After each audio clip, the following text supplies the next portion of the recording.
Shane Bigham.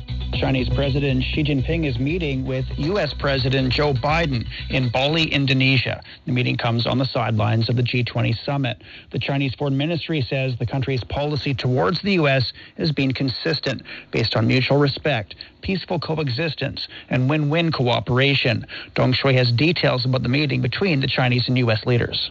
The inaugural face-to-face summit since the COVID-19 pandemic broke out nearly 3 years ago for President Biden and President Xi Jinping, and also the first face-to-face meeting since Biden became president, the first meeting between China and the United States after completing their respective major domestic political agendas. And having said all that, few world leaders have spent as much one-on-one time with Xi Jinping as Biden has. Well, since, when Biden was the vice president of the United States, he was the person chosen as the point person to establish a personal relationship with the China's leader, and these two had quite a few exchanges before that as well. Well, here in Bali, the G20 summit promised to recover together and recover stronger. Well, the gathering comes amid a contested midterms in the U.S. and a new U.S. policy trying to targeting China. Well, there's a lot to be discussed for China and the United States.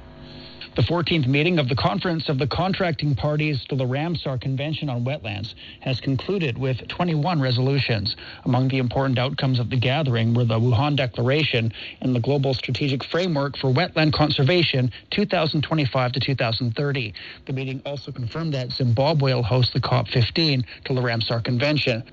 New Zealand's upgraded a trade deal with ASEAN and Australia. This came after New Zealand Prime Minister Jacinda Ardern wrapped up a series of ASEAN-related meetings in Cambodia.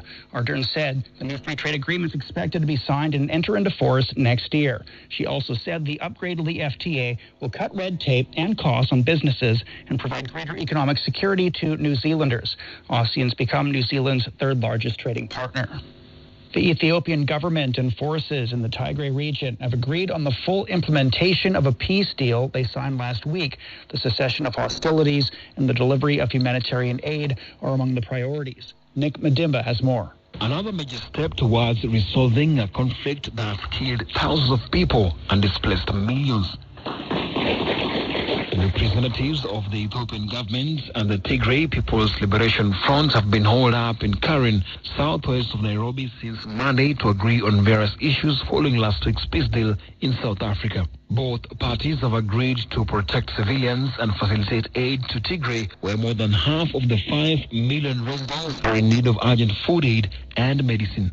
A joint committee is to oversee the disarmament of the TPLF. According to the peace deal, once disarmed, the TPLF will be integrated into the National Army. With both sides accused of abuses and crimes against humanity, there have been mounting calls for accountability. Turkish authorities have arrested a suspect in connection with the explosion that killed at least 6 people and wounded 81 others in Istanbul. They allege the suspect planted the bomb that went off on a busy pedestrian street in Istanbul on Sunday afternoon. The Turkish vice president says they consider the explosion to be an act of terror. Mihail Bar-David reports. A statement has been made by Turkish Vice President Fuat Oktay. He stated that all camera records are being examined and witnesses are being interviewed.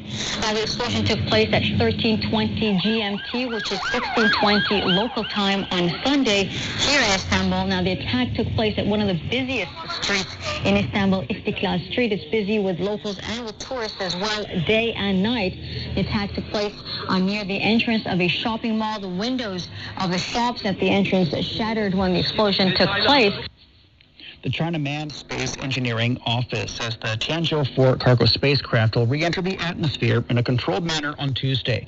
China launched Tianzhou 4 in May, delivering about 6 tons of goods to the country's space station. The cargo spacecraft separated from the space station last week.